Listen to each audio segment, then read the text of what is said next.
ఇగో బల్లుంది.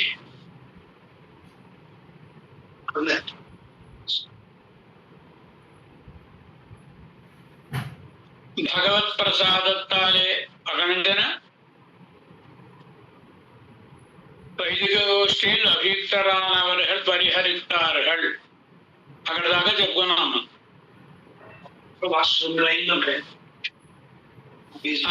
అది చెప్పుకోవాలి.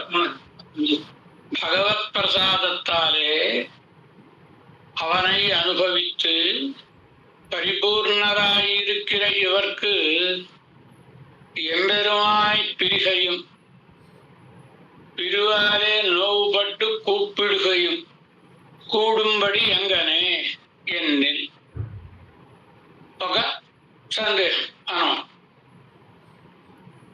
మామూలుగా మనం చేసుకున్నటువంటి కర్మల వలన మనం కొన్ని సుఖములను పొందిన, కొన్ని అసత్కర్మలేవో ఉండి వాటిని అడ్డుకోవడం, మధ్యలో వాటికి విచ్ఛేదం కలగడం, తిరిగి మళ్ళీ వాటిని మనం సాధించుకోవడం, ఇలాంటివి సామాన్యంగా జరుగుతూ ఉంటాయి. ఇప్పుడు నమ్మాళ్ళవార్లు ఎట్లాంటి అనుభవములు గలవారు? భగవత్ ప్రసాదత్తాలే, భగవత్ కటాక్షంతో అవనై అనుభవిత్తు, భగవంతుని అనుభవించిన వారు కనుక మనం చేసుకున్న కర్మల వలనైతే ఆటంకములు ఏర్పడడానికి అవకాశములు ఉంటాయి. భగవత్ కటాక్షం లభించిన నాటి ఆటంకములకు అవకాశం లేదుగా, ఉండదుగా. కానీ భగవత్ ప్రసాదత్తాలే, భగవంతుని కటాక్షంతో అవనై అనుభవిత్తు పరిపూర్ణరాయిరుక్కిర ఇవర్కు, పరిపూర్ణులై ఉన్నటువంటి పరమాత్మని అనుభవిస్తూ పరిపూర్ణ ఆనందంతో ఉన్నటువంటి వీరికి ఎంబెరుమాని పిరిహయ్యం, పరమాత్మని ఎడబాయుటయు, పిరివాలే నోవు పట్టు కూపిడుహయ్యం, ఎడబాబుతో బాధపడి మొరపెట్టుకోవడం, ఇవి కూడినబడి ఎంగనే. ఇవి ఎలా కుదురుతాయి? నమ్మడానికి ఇవి ఏర్పడినటువంటి రీతి ఎట్లు అని ప్రశ్న. ఎందుకంటే సంశ్లేషం అనేది పుణ్యకర్మ ఫలం, విశ్లేషం అనున్నది పాపకర్మ ఫలం. పుణ్యపాపాలేం లేవుగా, తమ కర్మలతో తాము సాధించుకున్నది కాదుగా. ఇది నిర్హేతుకమైన భగవత్ కటాక్షంతో పొందినది అయినప్పుడు ఆటంకాలు రావడానికి అవకాశం ఉండకూడదు కదా. మరి వీరికి ఎంబెరుమాని పిరిహయ్యం, పరమాత్మని ఎడబాయుటయు, పిరివాలే నోవు పట్టు ఆ ఎడబాబుతో బాధపడి కూపిడి హయ్యం మొరబెట్టుకోవడం, కూడినబడి అంగానే ఎలా కుదురుతుందండి? మనకి తిరువాయుడు దివ్య ప్రబంధంలో పరమాత్మతో సంశ్లేషము అనుభవం ఆనందం. పరమాత్మని ఎడబాస్తే దుఃఖం. ఆ ఆనందానికి ఈ ఎల్లను చూడలేం, ఈ దుఃఖానికి సీమను చూడలేం. వస్తే అలాగే వస్తూ ఉంటాయి. ఒక్కొక్కప్పుడు ప్రక్కనే వస్తూ ఉంటాయి. తీర్పారయామిని అనే తిరువాయుమడిలో దుఃఖం ఆళ్వారు. అంతకు మునుపు తిరువాయుమడిలో వైకుంఠంలో పరమాత్మ వ్యయం చేసి ఉండే వైభవాన్ని దర్శించడం వలన కలిగిన ఆనందం, ఆ ఆనందాన్ని చూస్తే మేరు పర్వతం కంటే ఉన్నతమైన ఆనందం. ఈ దుఃఖాన్ని చూస్తే పాతాళత్తుకు కీడాన దుఃఖం, పాతాళం కంటే అట్టడుగు పడిపోయే ఉండే అంతటి దుఃఖం. ఎక్కడ పొందన ఉంటుందా ఈ ఆనందానికి దుఃఖానికి? ఇది అక్కడ తిరువాయుడి దగ్గర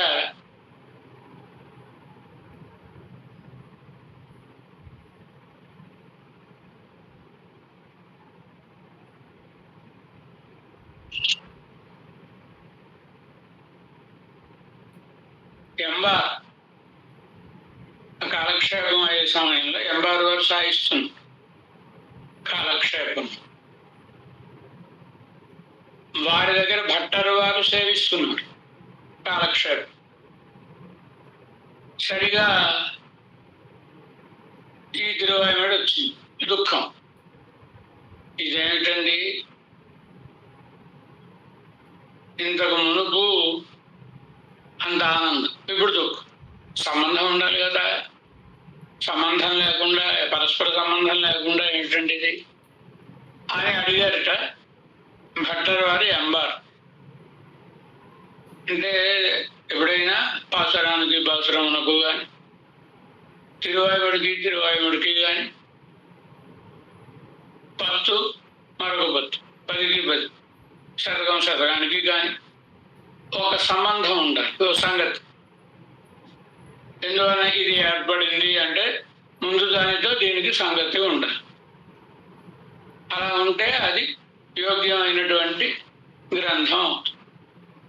మరి ముందు దానికి దీనికి ఎక్కడ సామ్యం లేదే, సంబంధం లేదే. మరి అలా సంబంధం లేకుండా గ్రంథం రాస్తే బాగుంది కదండి. ఓ ప్రకరణం, రెండో ప్రకరణం, మూడో ప్రకరణం, లేదా అధ్యాయం మరొకటో వాడి ఇష్టం వచ్చిన పేర్లు పెట్టుకొని ఉండి, తరంగం అనివ్వండి, లేదా ఆశ్వాసం అనివ్వండి, ఏదనివ్వండి, ఏదో ఒకటి సంబంధం ఉండాలిగా పరస్పరం. కానీ ఆడవాళ్ళ ప్రబంధంలో ఇలా సంబంధం కనబడదు ఏమిటండి అని అడిగారు. అడిగితే దానికి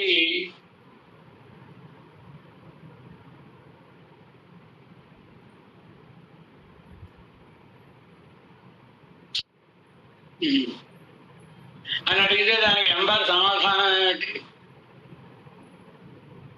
అసంగతిరేవ సంగతి. సంబంధం లేకపోవడమే సంబంధం అన్నారు. అదే సంబంధం లేకపోవడం, సంబంధం ఎలా వస్తుందండి? అసంగతిరేవ సంగతి అని ఎంబార్ సమాధానం. ఇప్పుడు కూడా వస్తుంది మళ్ళా.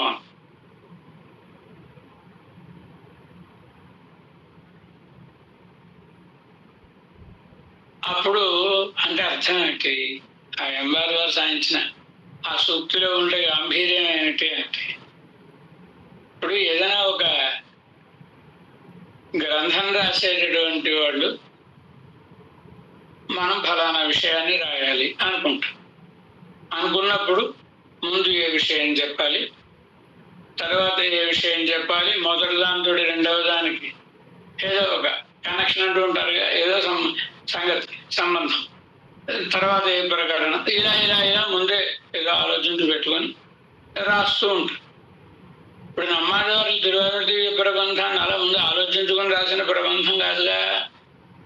ఆయనకు అనిపిస్తే ఆనందం, ఆయనకు అనిపించకపోతే దుఃఖం. కనుక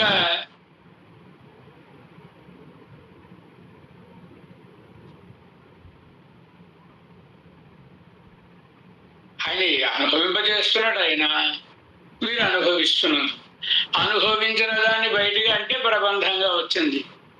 వీరేమి ఇలా రాయాలి అనుకుని రాసింది కాదుగా. అలా సంబంధం లేకపోవడమే సంగతి అన్నారు. అనుభవం, ఆ అనుభవంలోనే ఇది. ఒకసారి ఆయన అనుభవం కలుగుతుంది, తర్వాత దాన్ని వివరిస్తుంది, దాని సమాధానాన్ని చెప్పినప్పుడు వివరిస్తుంది. ఆ అనుభవం కలగగానే నా అంత గొప్పవాళ్ళు ఇంకెవరు లేరు అని అనిపిస్తుంది. ఇంత అందరిని ఎవడండి అనుభవించింది అని ఒక్కసారి ఆయన, ఎంత మానసికమైన అనుభవమేగా, ఒక్కసారి ఆయన మనసులో కనబడకపోయేటప్పటికీ నా అంత దౌర్భాగ్యులు ఎవడున్నారు, నా అంత దుఃఖపడిన వాళ్ళు ఇంకెవరైనా ఉన్నారా అని దుఃఖం. అసలు భగవంతుడు అలా ఎందుకు చేయాలి? ఇస్తే ఆనందాన్ని అనుభవింపజేయాలి. దేవాని ఇలా చండుల వాడి దగ్గర వాడేదో ఇష్టంగా తినేటటువంటి ప్రసాదాన్ని వడ్డించి వాడు తింటూ ఉంటే లాగేసుకుంటే బాగుండదు కదండి. మరి భగవంతుడు అలా చేయడము బాగుండదు. వీరికి కలిగిందంటే కర్మల వలన పొందిన అనుభవం కాదు కనుక వీరికి కలగడానికి భక్తి వలననే, పరమాత్మ అనుగ్రహం వలన అయితే అవకాశం. మరి ఎలా కలిగింది? కలిగింది అని ఒక ప్రశ్న వేసుకొని, ఇంచేత అంటే భగవంతుడు ఇంతకు మునుపు సమాధానం చెప్పినప్పుడు ఎదురు చూడలు బుక్కు అన్నారు. ఆడవాళ్ళ కోసం అని భగవంతుడే ఎదురు జన్మలెత్తి ఈ జన్మలో అయినా ఆకర్షితులవుతారా, ఈ జన్మలోనైనా వశీకృతులవుతారా అని వీరిని తాను ఆకర్షించడం కోసమనే అన్ని జన్మలను ఎత్తినవాడు భగవాన్ కృపాపరతంత్రుడే. ఇంత ప్రేమ కలిగిన భగవానుడు వీరికి భగవానుని అందు భక్తి కలిగిన తర్వాత ఎడబాయట అనేటటువంటిది సంభవమా? అసలు ఎందుకు కలిగింది? దీనికి కారణం ఏమిటి? ఈ ఎడబాపు కలగడానికి కారణం ఏమిటి అని ప్రశ్న వేసుకొని దానికి సమాధానాన్ని సాధిస్తున్నాడు. ఓరో గుణத்தை అనుభవిస్తాల్, ఒక్కొక్క పరమాత్మ యొక్క గుణమును అనుభవించినప్పుడు అనుభూత గుణంగళిలుండాన ప్రియత్వ ప్రకర్షం, అనుభవించిన గుణములందు ఉండేటటువంటి ప్రీతి యొక్క ఆధిక్యం క్షుద్ర విషయంగళిల్ వైరాగ్యத்தை பிறப்பித்து, క్షుద్ర విషయములందు ఇప్పుడైతే ఒకసారి పరమాత్మని దర్శించారో అనుభవించారో అప్పుడు మిగతావన్నీ తుచ్చములైనవిగా, నీచములైనవిగా, క్షుద్రములైనవిగా కనబడతాయి ఆయనతో పోల్చి చూస్తే. కనుక క్షుద్ర విషయంగడి వైరాగ్యத்தை பிறப்பித்து, వాటి యందు విరాగాన్ని కలిగించి, గుణాంతరంగడిలే స్పృహై పిరపిక్కు, ఓ గుణాన్ని అనుభవిస్తున్న వీరికి ఈ గుణమే ఇంత గొప్పగా ఉంది కదా, మరో గుణం ఇంకెంత గొప్పగా ఉంటుందో అని ఆ గుణాన్ని అనుభవించాలి అనేటువంటి కోరికను కలిగిస్తుంది. ఈ మాట చెప్పడానికి మళ్ళా ఒక ప్రమాణం, బారహస్పత్య స్మృతి నుంచి ఒక ప్రమాణం. పరమాత్మని యో రక్తో విరక్తో అపరమాత్మని,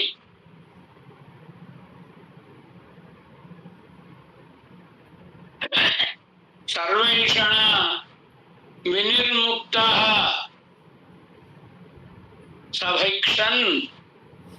సభైక్షం భోక్తుమర్హతి. పరమాత్మ యందు ప్రీతి కలిగినటువంటి వాడు ఆయన యందు ఉండే ప్రేమతో సర్వైషణ వినిర్ముక్తః, ఏదో పుత్రేషణ దారేషణ ఇలాంటివి ఏవి ఉండవు, ఏ కోరికలు లేకుండా అరణ్యానికో ఎక్కడికో వెళ్ళిపోతారండి, ఏకాంతానికి. తాము ఎవరో ఎవరికి తెలియని చోటుకు వెళ్ళిపోతారు. వెళ్ళిపోయి వాళ్ళు ఎంత గొప్పవాళ్ళుగా ఇదివరకు బతికిన వాళ్ళు అయినా అక్కడ ఏదో భిక్షాటన చేసుకునైనా ఏ బృందావనంలోనూ, బృందావనం మాత్యజ అంటాడు ఒక ఆయన, నాయన బృందావనాన్ని విడిచిపెట్టక సుమా. మరి ఎలాగండి సాపాటలాగా? బృందావనంలో ఎన్ని చెట్లు లేవు, అవి పళ్ళను కాయలను వర్షించడం లేదా? అవి తినే ఆఖరికి బిచ్చమెత్తుకునైనా జీవించచ్చును కదా బృందావనంలో. బృందావనాన్ని విడిచిపెట్టేస్తానంటావేంటి? యామునం తీర్థం స్వాచ్ఛందం పిబ, యామునం తీర్థం. హాయిగా వెళ్ళు, ఆ యమునా నది ఒడ్డుకు వెళ్ళి తీర్థం పుచ్చుకుంటే ఎవరైనా కప్పం కట్టమంటారా? ఏమక్కర్లేదు కదండి. కనుక యామునేయం జలం స్వచ్ఛందం పిబ, స్వచ్ఛందంగా యమునా జలానికి రావు, ఎక్కడో ఒక చోట ఏ చెట్టు కింద నవ్వడు. అంతేగాని స్నేహితుడా సఖ స్నేహితుడా బృందావనం మాత్యజ, బృందావనాన్ని విడిచిపెట్టు. బహవైవ విహంగాః భిక్షుచర్యాం చరంతి. భ్రమర గీతల్లో గోపికలు చెప్పిన పరమాత్మ యందు ప్రీతి కలిగిన వాళ్ళకి ఆ అనుభవంతో పోల్చి చూస్తే ఇతరములైన విషయములన్నీ చాలా క్షుద్రములుగా అనిపించి ఈ కోరికలు ఉడిగి ఎక్కడికో వెళ్ళి అలాగో అలా బతుకుతారండి. భిక్షం భోక్తు మరహతే అంటే ఏదైనా కాదు. ఎప్పుడు పరమాత్మని యో రక్తో విరక్తో అపరమాత్మని. మామూలుగా వేదాంత శాస్త్రం ఏం చెప్తుందండి? ఇతర విషయ విరాగం కలిగితేనే పరమాత్మ యందు ప్రీతి కలుగును. ఇది కదా చెప్పేది. ఇప్పుడు ఇతర సంప్రదాయాల్లో చెప్పిన వాళ్ళు కూడా అలాగే చెప్తారు. ఇతర విషయాల యందు విరక్తి కలిగితే అప్పుడు ఆయన ధ్యానం చేయాలనే బుద్ధి పుట్టేది అని. కానీ బార్హస్పత్య స్మృతి అట్లా చెప్పడం లేదు. పరమాత్మని యోరక్తో విరక్తో అపరమాత్మని. పరమాత్మ యందు ఎవడైతే రక్తిని కలిగిన వాడై ఉంటాడో వాడు ఇతర విషయముల యందు విరక్తిని కలిగిన వాడు ఉండును. మన సంప్రదాయానికి చెందింది కాకపోయినా వివేకానందుడు తన ఉపన్యాసంలో ఒక మాట చెప్తాడు. ఎక్కడ? ఏదో చికాగో ఉపన్యాసంలో సర్వమత సమ్మేళనం ఆ సమయంలో చెబుతూ ఒక మాట చెప్తారు. సాధారణంగా ఎలా ఉంటుందంటే, ఏ మతానికి చెందిన వాళ్ళు ఈ మతమే గొప్పది, ఇంతకంటే వేరే గొప్ప మతం ఉండదండి అంటూ ఉంటారు కదా. దానికి ఉదాహరణంగా ఆయన ఒక మాట, ఏదో పెద్ద వరదలు, ఆ వరదల్లో పెద్ద నదిలోంచి అంతా ముంచేసింది వరద. పెద్ద నదిలోంచి ఓ కప్ప కొట్టుకొని వచ్చి ఓ నూతిలో పడి నీరు తగ్గిపోయిన తర్వాత కొత్త కప్పని చూసి పాత కప్ప అడుగుతూ, ఎక్కడి నుంచి వచ్చావు నువ్వు? ఏం చెప్పంటారండి, నా బతుకు, నేను హాయిగా మహానదిలో బతికేదాన్ని, ఇదిగో ఇవాళ ఈ నూతిలో పడాల్సి వచ్చింది, ఇదిగో ఈ నూతి కంటే గొప్పది లేదు, ఈ నీళ్ల కంటే ఎక్కువ నీళ్ళు ఎక్కడా ఉండవు అని ఈ కప్ప వాదిస్తుంది. దాన్ని మన వాళ్ళు నూతిలో కప్పలు అంటారు కదండి. అదే నూతిలో కప్పలంటే దానికి ఆ నూయే సర్వస్వం, ఇది తప్ప ఇంతకంటే గొప్పది ఎక్కడా ఉండదు అని కదా. అలా మనం కూడా గొప్ప విషయాన్ని చూడకపోతే మన ఇల్లు, మన వాకిలి, మన పిల్లలు, మన వాళ్ళు ఇదే గొప్ప, దీనికి మించింది లేదు, ఇంతకు మించిన ఆనందం లేదు అనే అనిపిస్తుంది. ఆ మనవడు వచ్చి మీద పడుతూ ఉంటాడు, టాటా చాక్లెట్ అంటే, అనగానే ఇప్పుడు మురిసిపోయి ఆహా నేనే గొప్పవాడిని. మరేదో చెప్తాయి కదా శాస్త్రాలు, ముని మనవాడి గొడ్డు మీద ఓ బంగారు ఉంగరం పెట్టి ఆ ఉంగరం కన్నంలోంచి ముని మనవుడి ముఖం చూస్తే మోక్షం ఇలా చెప్తూ ఉంటారు కదండి మనకి. కనుక అనిపిస్తుంది అలాగా, ఇదే ఆనందం, ఇదే ఆనందం, దీనికి మించిన ఆనందం లేదని. ఇదొకటే కాదు, మరొక దాంట్లో ఉండేవాడికి మరొకటి, మరొక దాంట్లో ఉండేవాడికి మరొకటి, ఇంతకు మించిన ఆనందం ఇంకెక్కడా ఉండదు భూప్రపంచం. ఇదే ఆనందం అనిపిస్తుంది. అందుండి ఎలా బయటపడతాము? బయటపడాలంటే ఎలా? ఒక్కసారి ఆ పరమాత్మ దర్శనం గనక అయితే, ఆయన కటాక్షం మన మీద ప్రసరించి ఒక్కసారి ఆయన దివ్యమంగళ విగ్రహాన్ని దర్శనం చేయగలిగితే, భావన చేయగలిగితే ఇవన్నీ తుచ్చములైనవి అని అనిపిస్తుంది. పరమాత్మనియో రక్త ముందు ఈ మాట చెప్పాడు మహర్షి. అంతేగాని విరక్తో అపరమాత్మయ అని చెప్పలేదు ఆయన. పరమాత్మ యందు రక్తి కలిగిన వాడెవడో వానికి పరమాత్మేతరములైనవన్నీ క్షుద్రములుగా అనిపిస్తాయి. కనుక విరక్తి కలుగుతుంది వాటి యందు. ఎందుకు విరక్తి కలుగుతుంది అంటే రెండు పద్ధతులు. వాడు ఆఫీసుకు పెడుతున్నాడు, ఆయన పెన్నేదో జేబులో పెట్టుకోవాలి, పిల్లవాడు ఆడుకుంటున్నాడు, వాడిని ఇవ్వమంటే వాడు ఏడుస్తాడు, వాడు ఏడిస్తే ఈయన సహించలేదు. కనుక ఏం చేయాలి? ఇంకోటి ఏదో తప్పుడు చేసే గిలకో ఏదో వాడికి చూపించి ఇస్తే అప్పుడే కనిచ్చేస్తాయి కదా. అలా భగవానుడు ఈ లోకం అంతా మనకి చిన్నది, తక్కువ అనిపించాలంటే ఒక్కసారి ఆయన్ని దర్శించగలరు. ఆయన దర్శనం ఒక్క మారు అయితే మిగతా వాటి అన్నిటి యందు విరక్తి కలుగుతుంది అని కదా శాస్త్రం చెప్తోంది. పరమాత్మని యో రక్తో విరక్తో అపరమాత్మని అనియు.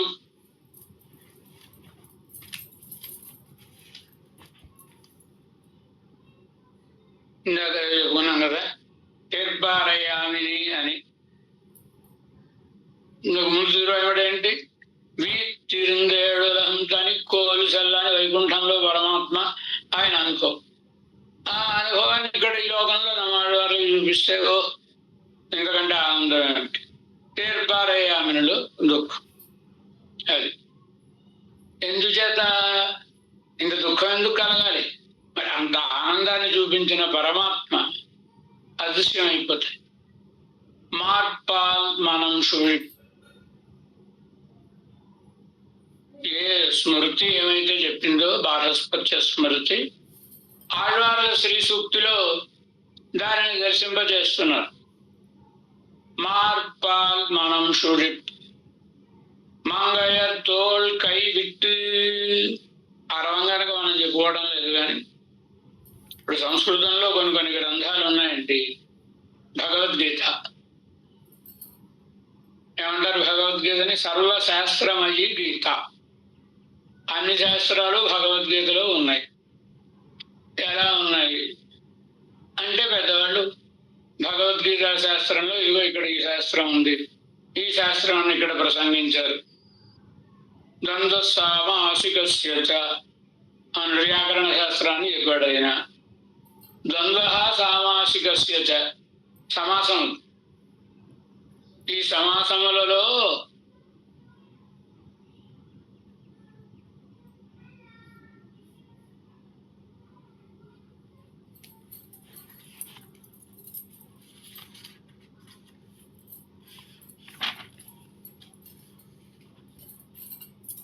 ద్వంద్వ సమాసం. ద్వంద్వ సమాసానికి ఉండే గొప్పతనం ఏమిటి? అందులో చెప్పబడినటువంటి ఉభయ ప్రాధాన్యం కలిగినది.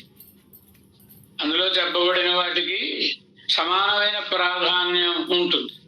మిగతా వాటిలో అలా కాదు. ఉత్తర పదము లేకపోతే పూర్వపదము ఇవేవి కాకుండా బయదో బహుబ్రీహి లాంటి ఇలాంటివేవో ఉంటాయి. అలా కాకుండా అన్నిటికీ అందులో ప్రయోగింపబడిన వాటికి అన్నిటికీ సమానమైన ప్రాధాన్యమును ఇచ్చినటువంటి సమాసం ద్వంద్వ సమాసం. అందుచేత భగవానుడు భగవద్గీతలో గొప్పవన్నీ నేనని తెలుపుతూ ద్వంద్వ సామాసికస్య చ అన్నాడు. కనుక వ్యాకరణం అక్కడ చెప్పబడింది. సతతం కీర్తయంతో మాం యతంతస్య దృఢవ్రతాః. నీ భక్తులు ఎలా ఉంటారయ్యా అంటే, సతతం కీర్తయంతో మాం, ఎల్లప్పుడూ నన్ను కీర్తిస్తూ ఉంటారు అన్నాడు పరమాత్మ. అక్కడ సతతం అను. సతతం అంటే అర్థం ఏమిటి? తతం. తతం వీణాదిగం వాద్యం అని. తతం అంటే వీణ మొదలైనటువంటి సంగీత వాద్య పరికరాలు. సతతం కీర్తయంత, వాటితో నన్ను కీర్తిస్తూ అంటే సంగీతంతో నన్ను కీర్తిస్తూ ఉంటారు నా భక్తులు. సంగీత శాస్త్రం కూడా చెప్పబడింది కదా. ఇలా ఇలా ఇలా చెప్తారు కదండి. ఆళ్వార్ల దివ్య ప్రబంధం కూడా స్మృతులన్నీ ఇందులోనే ఉంటాయి, శృతులు ఇందులోనే ఉంటాయి, ఇతిహాస పురాణములు ఇందులోనే ఉంటాయి. కనుకనే ఏ గ్రంథం భగవానుని చెప్పదు? రామాయణం భగవంతుడి గురించి చెప్పేది కాదా? భారతం కాదా? భాగవతం కాదా? విష్ణు పురాణం కాదా? ఇవన్నీ భగవంతుని గురించి చెప్పే గ్రంథాలేగా. కానీ వాటికి వేటికైనా భగవద్ విషయం అనే పేరు వచ్చిందా? ఈ వ్యాఖ్యానమునకే భగవద్ విషయం అని పేరు రావడానికి కారణం ఏమిటి? భగవద్ విషయం అనే మాటకు అర్థం ఏమిటి అసలు? భగవంతుని గురించిన విషయము. భగవంతుని గురించిన విషయాన్ని చెప్పే గ్రంథం కనుక భగవద్ విషయం. మిగతా గ్రంథాలు చెబుతున్నాయిగా. అట్లాగా భగవంతుని పరిపూర్ణంగా తెలిపిన గ్రంథం ఏది అంటే భగవద్గీత. శ్రీరామాయణంలో ఎక్కడైనా కృష్ణ భగవానుడు వస్తాడండి? రాడుగా. కానీ భగవద్ విషయంలో కృష్ణ భగవానుడు వస్తాడు, రామచంద్రుడు వస్తాడు, అందరూ వస్తారు కదండి. అర్చామూర్తి పర వ్యూహ విభవ ఆంతర్య మేర్చ అని ఎంగుషన్ రాసి అన్నీ వస్తాయి కదా. అందుచేత ఇది భగవంతుని సామ్రాజ్యము. భగవద్విషయం అంటే భగవంతుని సామ్రాజ్యము. మనకు భగవంతుడు అనుకూలించి శాద్వమరే చేసుకుంటే మనమందరం కూడా సామ్రాజ్యాధిపతులమే. భగవద్ విషయాన్ని పూర్తి చేసుకుని శాద్వమరే చేసుకుంటే సామ్రాజ్యాధిపతులమే. విషయము అనే మాటకు సామ్రాజ్యము అని అర్థం. ఎక్కడుంది అలాగా అంటే రామాయణంలో, శ్రీరామాయణంలో సీతారామ లక్ష్మణులను అడవిలో విడిచిపెట్టి వచ్చిన తరువాత సుమంత్రుణ్ణి దశరథ చక్రవర్తి ఎలా ఉందయా నా రాజ్యం ఏమనుకుంటున్నారు అని అడిగాడు. ఆయన అడిగితే సమాధానం చెప్తున్న సుమంత్రుడు విషయేతే మహారాజ రామ వ్యసన గరిషితా, మిగతావన్నీ ప్రస్తుతం అనవసరం. విషయేతే నీ రాజ్యమునందు మహారాజా, నీ రాజ్యమునందు ఇదిగో ఇలా ఉంది పరిస్థితి అని వర్ణించి చెప్తాడండి ఆయన. అంటే ఎప్పుడైనా తన రాజ్యమునందే తన ప్రాభవం అంతా వెళ్ళి విరుస్తుంది, తన వైభవం అంతా తన రాజ్యం అంతే. ఎవడ చూసినా ఎవడనోడ చూసినా ఆ మహారాజు గారు ఆయన కట్టించిన సత్రం, ఆయన కట్టించిన విద్యాలయం, మరొకటి మరొకటి మరొకటి ఇవన్నీ వెళ్ళి విరుస్తూ ఉంటాయి కదా. విజృంభించి ఉంటుంది ప్రభావం. మరో రాజ్యానికి పెడితే ఈయన ప్రభావం ఉండదు, ఆ రాజు గారి ప్రభావం ఉంటుంది కదా. కనుక పరమాత్మ యొక్క ప్రభావాన్ని అంతటిని సమగ్రంగా మనకు ప్రకాశింపజేసినటువంటిది భగవద్ విషయం. కనుక ఇందులో లేని విషయం ఉండదు, ఆవశ్యకములే. పరమాత్మకు సంబంధించిన అన్ని విషయములు ఇందులోనే చెప్పబడుతుంది. ఇప్పుడు ఆ స్మృతి చెప్పిందని చెప్పుకున్నాం. అదే వాక్యం ఆళ్వార్ల శ్రీ సూక్తిలోనూ కనబడుతుంది ఆ మాట. మార్పాల్ మనం సుషిప్ప మంగయర్ తోల్ కై విట్టు, మార్పాల్ మనం సుషిప్ప. పరమాత్మ యందు ఈ మనసు తగులుకొనగానే, పరమాత్మ ఎలాంటి వాడు? ఓ సుడిగుండం లాంటి వాడండి. అందులో పడినవాళ్ళు మన పైకి వస్తారా? ఆ సుడిగుండంలో పడిన వాళ్ళు. ఆయన సౌందర్య రసప్రవాహం కదా. ఆ సౌందర్య మార్పాల్ మాల్ మాల్ పాల్ మార్పాల్. మాల్ అంటే పరమాత్మ. ఈ మాల్ అనే శబ్దానికి మారే పెరియోనై, అందరికంటే సర్వోత్కృష్టుడు ఎవడో అతడిని మాల్ అంట. యోగుడు ఎవరో, నిత్య యవనం కలిగిన వాడు ఎవరో అతడిని మాల్ అంట. అమిత వ్యామోహమును కలిగిన వాడు ఎవరో అతడిని మాల్ అంట. కనుక పరమాత్మ ఆయన మన యందు ప్రేమ కలిగేగా తన దివ్యమంగళ విగ్రహాన్ని మనకి దర్శింపజేస్తాడు. మార్పాల్ మనం సుషిప్ప. ఆ భగవంతుని ఆయన దగ్గర ఒక లక్షణం ఉందండి. భగవంతుడి దగ్గర ఒక లక్షణం, ఏ వస్తువు అయినా అయస్కాంతం, ఏదైనా ఏ వస్తువు గొప్పలు లాగేసుకుంటుంది కదండి. కొంచెం దగ్గరకు వచ్చిందా లాగేస్తుంది.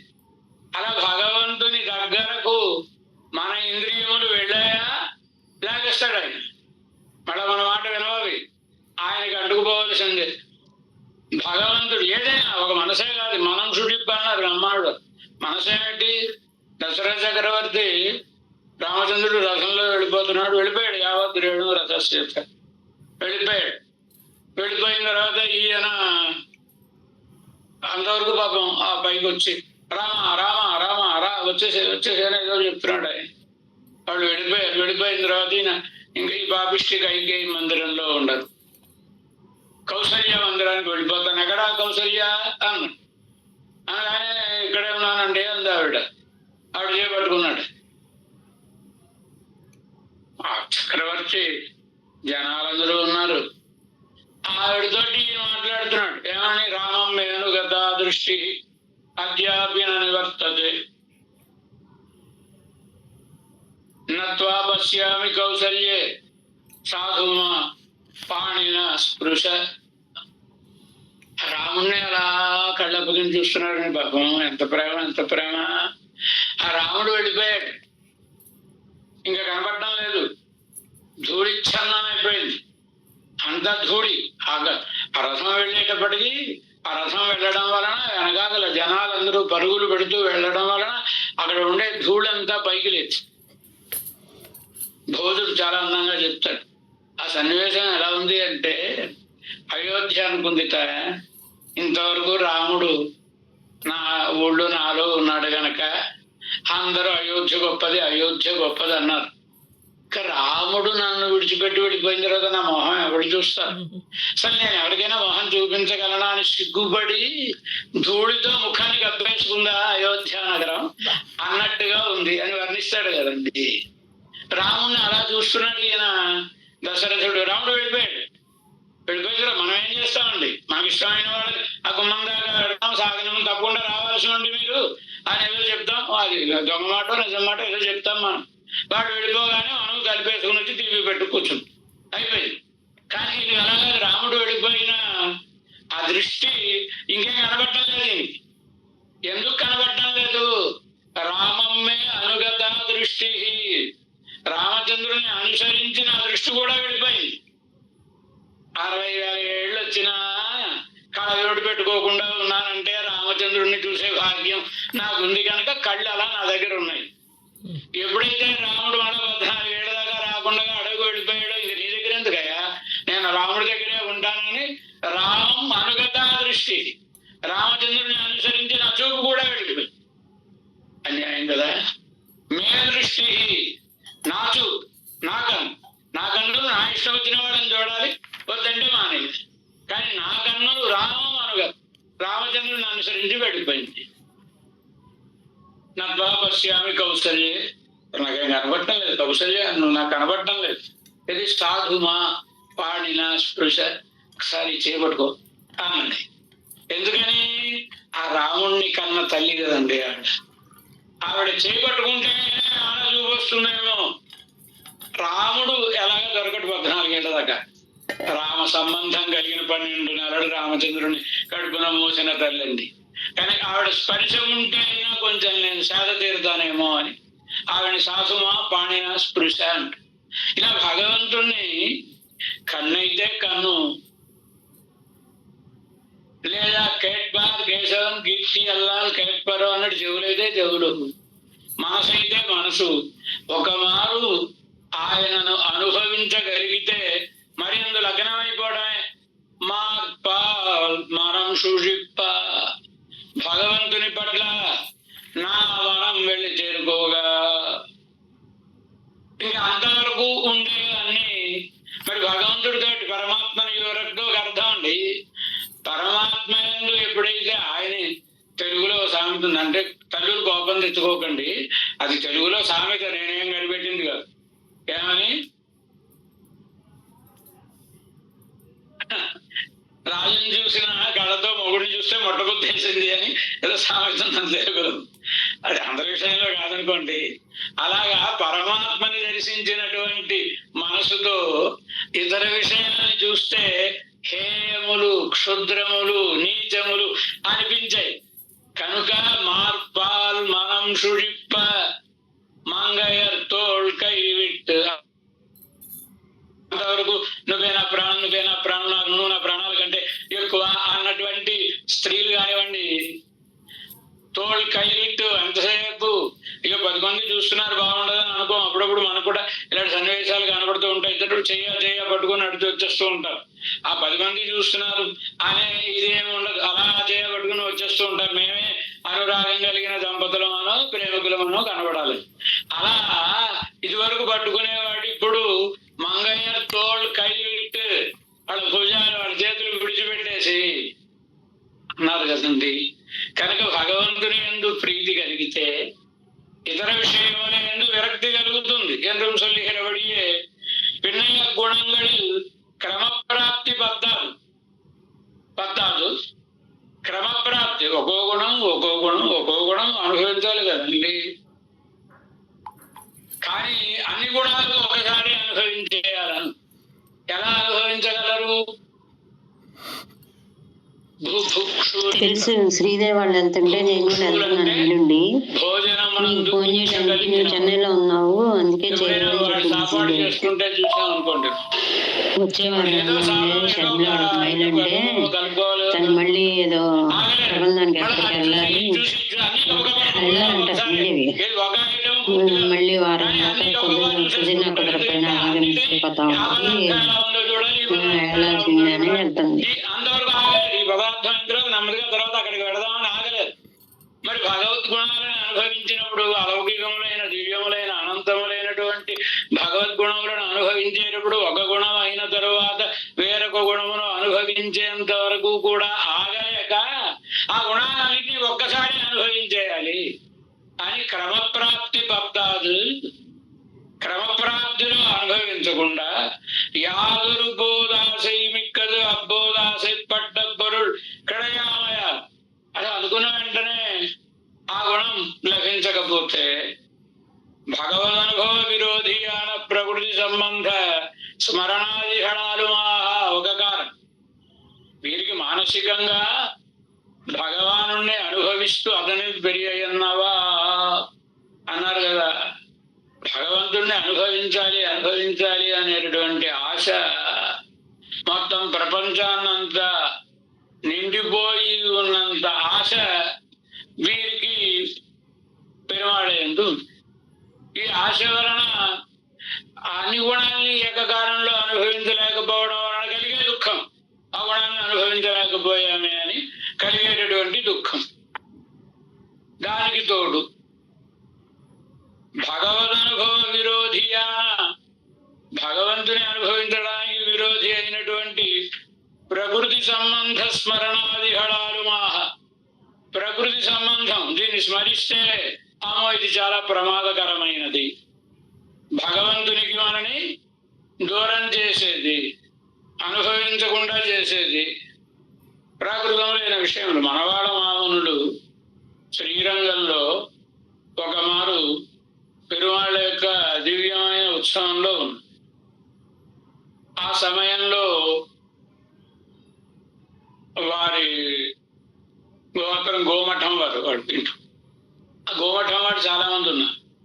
కనుక ఏదో వారు దయాంలో ఆయన పరంపదించారనో లేదా మీకు ఏదో ఫలానా వాళ్ళకి అబ్బాయి పుట్టాడు అమ్మాయి పుట్టాడు ఇలాంటి కబుర్లే. ఇంతటి పెరుమాళ దేవాలయంలోకి వెళ్ళడానికి అవకాశం ఉండేది కాదు, చేయించడానికి అవకాశం ఉండేది కాదు. అందుకోసమని సన్యాసం తీసుకున్నారు మనవాడమా ఉన్నాడు. అంతే తప్ప భార్య అనుకూలురాలు కాకో పిల్లల మాట వెనకో ఇలాంటివేం కాదు.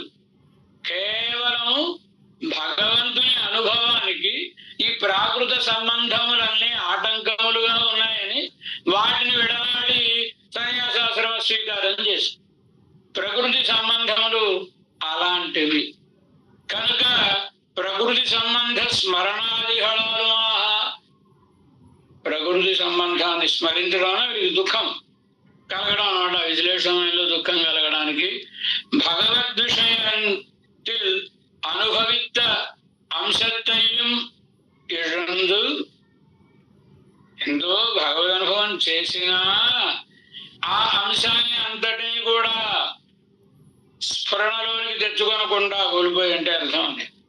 ఎన్నాళ్ళ్యానున్నై ఈ నివందు కూడువన్ పరమాత్మ ఏ రోజునైతే నేను వచ్చి నిన్ను చేరుతానో కదా. ఇక్కడున్న బాగానే ఉంది కదండి, పైసా ఖర్చు లేకుండా ఆ వైకుంఠం నుంచి ఆయన దిగొచ్చి ఈయన మనసులో కనబడి ఆ దివ్య దేశం చూపించి ఈ దివ్య దేశం చూపించి ఇంత అనుభవాన్ని ఇస్తున్నా అనుభవించారు ఇంతవరకు. ఒక కారణం చేత భగవానుడు కొంచెం ఎడంగా వెళ్ళి అంతే. ఇంత అనుభవించిన అనుభవాన్ని కూడా ఏమి అనుభవించని వాళ్ళ వలె ఎప్పుడు నన్ను నువ్వు నీ లోకానికి తీసుకుని పెడతావు. ఎన్నాళ్ళు, ఏ రోజున? యానున్న ఇని వందు కూడువని, నేను నిన్ను ఇక వచ్చి కూడేది ఏ రోజు కదా అని. ఇని వందు కూడువన్ என்றும் పలని కాటి పడుపాయో. ఉంటాయండి మరి. చంద్రశేఖర్ దగ్గర ఎక్కడ ఉన్నారు? ఇంకా సంసారంలోనేగా ఉన్నారు, సంసార మండలంలోనే ఉన్నారు, చంద్రశేఖర్ దగ్గర ఉన్నారు. ఇలా ఇన్ని ప్రాహారాలు అవి అప్పటికి లేవుగా. నమ్మాళ్ళవార్ల కాలానికి ఓ చింతచెట్టు, నమ్మాళ్ళవార్లు, ఆ పక్కన పెరుమాళ్ళు, అంతే కదండి. అవన్నీ తర్వాత తర్వాత వచ్చింది కదా. మరి ఆ ఊళ్ళో వాళ్ళందరూ ఆ దారిని వెళ్ళిపోతూ ఉంటారు. వెళ్ళిపోయే వాళ్ళందరూ ఏం మాట్లాడుకుంటారు? వాళ్ళ మాటలు వాళ్ళు మాట్లాడుకుంటూ ఉంటారు. ఒరే అది చూసారా, చూడకపోతే నీ బ్రతుకు చెప్తాం. ఒరే ఏదో కొత్తగా ఏదో హోటల్ పెట్టారా, తిన్నావురా అక్కడ, ఏదో కోనసీమ రుచులు, ఇలాంటి పేర్లు ఉంటాయి కదండి. ఒరే తినకపోతే నీ బ్రతుకు చెప్తాంరా. ఇలా వీళ్ళు మాట్లాడుకుంటూ ఇంతటి ముందు నుంచి పెడుతున్నారు అనుకోండి. నమ్మాళ్ళవార్లు ఇవన్నీ నువ్వు కనపడటం లేదు. సరే, నువ్వు కనపడటం లేదని బాధపడుతుంటే ఈ పనికిరానివన్నీ చూపిస్తున్నాను. ఇవన్నీ చూపించి పలని కాటి పడుపాయో, ఇలాంటి అనేకములైన ప్రలోభములను నువ్వు కనబరిచి నన్ను ఇంకా సంసారంలో పడేద్దాం అనుకుంటున్నావా అని దుఃఖిస్తాడు. పలని కాటి పడుపాయో என்றும் పోర వైతాయి పురమే. ఇన్నాళ్ళు నీ అనుభవం అనుభవించినంతసేపు నేనే నువ్వు, నువ్వే నేను అన్నట్లుగా ఉంటుంది అనుభవం. అలా మహర్షులు వాళ్ళలో కూడా అలా కనబడుతుంది. ప్రక్కలాదాడు అలాంటి వాళ్ళలో కూడా ఈ అనుభవం కనబడుతుంది. ఇంత అనుభవాన్ని అనుభవిస్తే ఒక్కసారిగా నన్ను పైకి తోసిపారేసావు నువ్వు. పోరవైతాయి పురమే, బయటకు పడవేసినావు నువ్వు. என்றும் కూవి కొళ్ళం కాలం ఎన్నం గురుహాదో. నన్ను నీ దగ్గరికి పిలిపించుకునే సమయం ఇంకా సమీపించలేదా? కూవి కొళ్ళు, పిలిపించుకొని స్వీకరించేటటువంటి కాలం ఎన్నం గురుహాదో, ఇంకా సమీపించలేదా?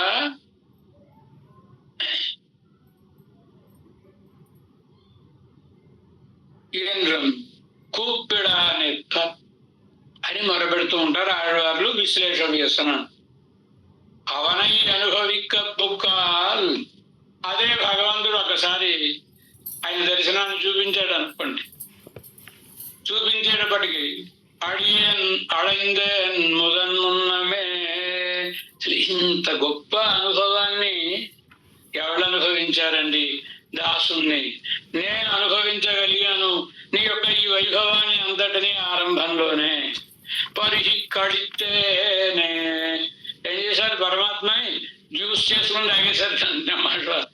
పరిహి కడితే పెరుమాళ్ళు అనేటటువంటి అమృతం, ఆయన సర్వావయవ సౌందర్యం కలిగిన అమృతం.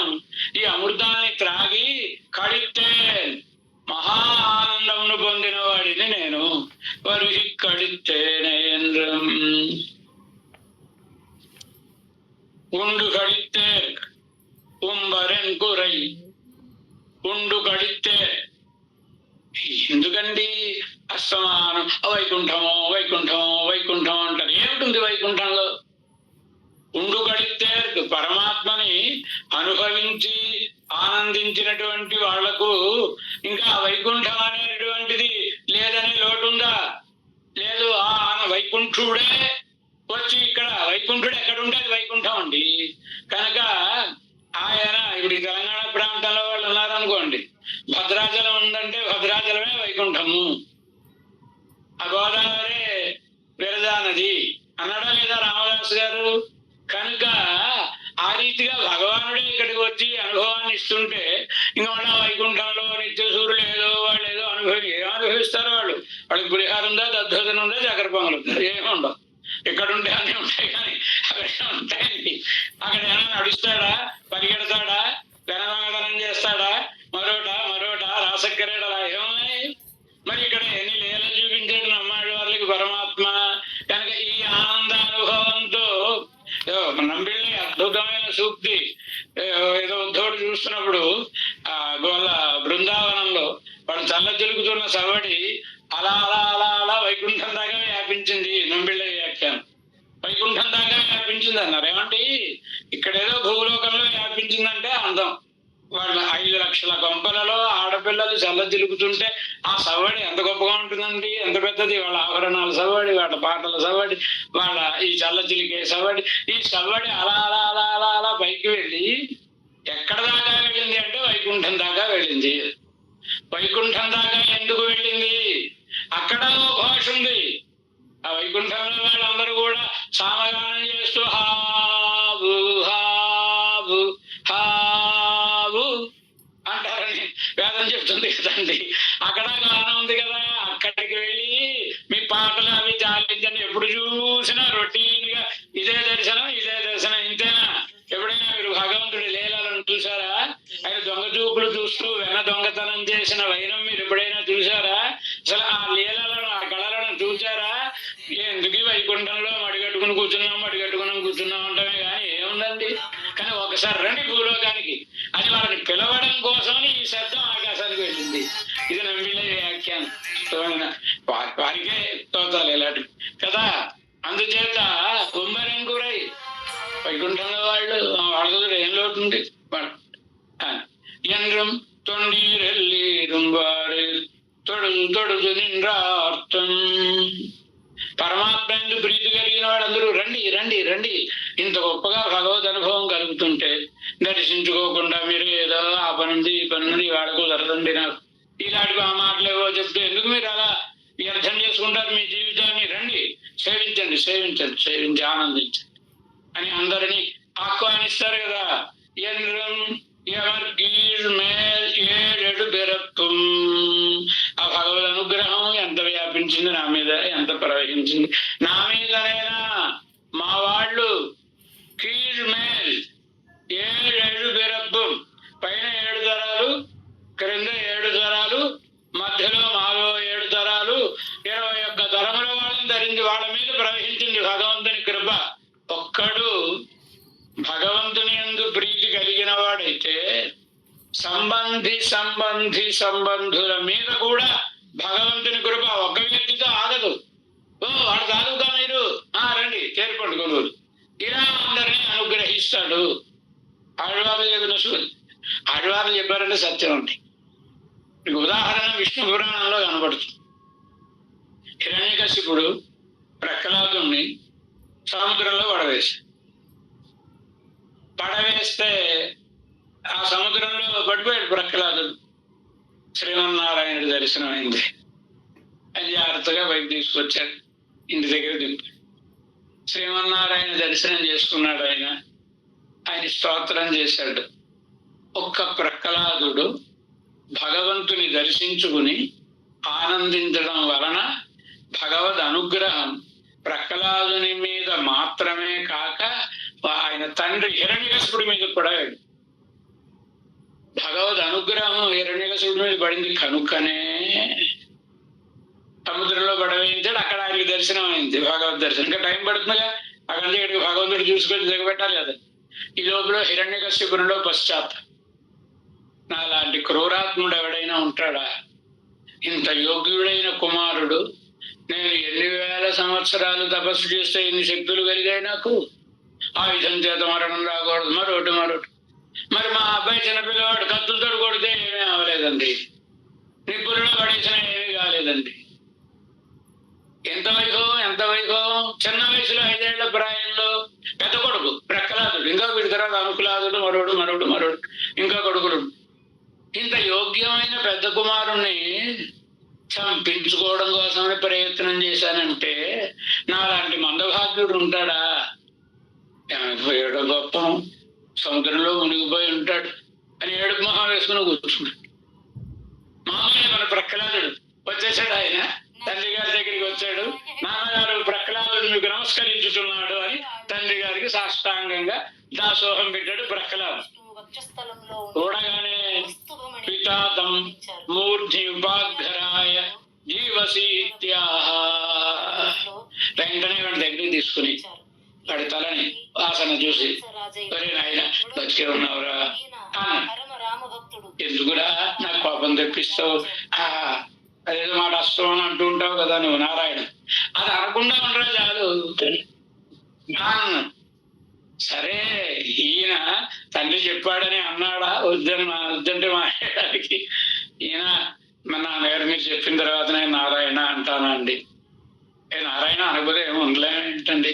అయినా మీరు చెప్పిన తర్వాత నారాయణ అని ఎందుకు అనాలండి? నారాయణ అని అనడుగాక అనను. అనకపోతే నారాయణుడు ఏం చేస్తాడు? నారాయణ నారాయణ అని చెప్తున్నాడు. ఏమాట్లాడినా నారాయణ శబ్దమే వస్తున్నాడు. తర్వాత మళ్ళీ ఎప్పుడో ఓసారి నారాయణ శబ్దం చెప్పాడు, మళ్ళీ కోపం వచ్చేసి కోయం విష్ణు సుదుర్బుద్ధి అన్నట్టు పోకారం దాపరించింది కనుక. కనుక భగవద్ దర్శనం, భగవత్ కటాక్షం భాగవతంలోకి వచ్చామనుకోండి.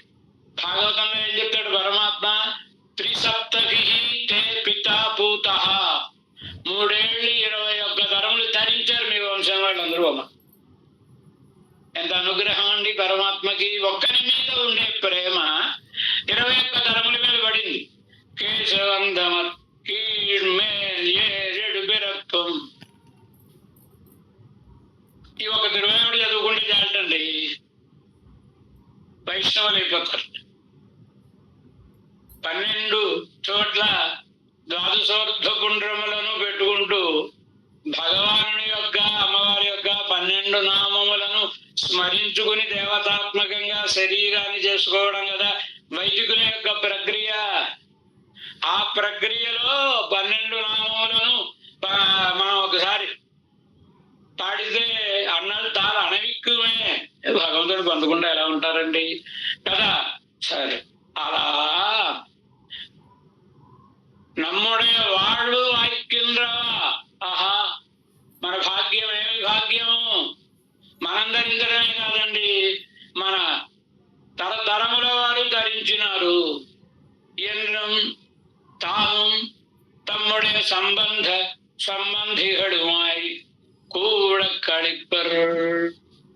కనుకనే మనకి గురు పరంపరలో కూటస్థులు ఎవరు అంటే నమ్మాళ్ళవార్ల ప్రపన్న జన కూటస్థర్.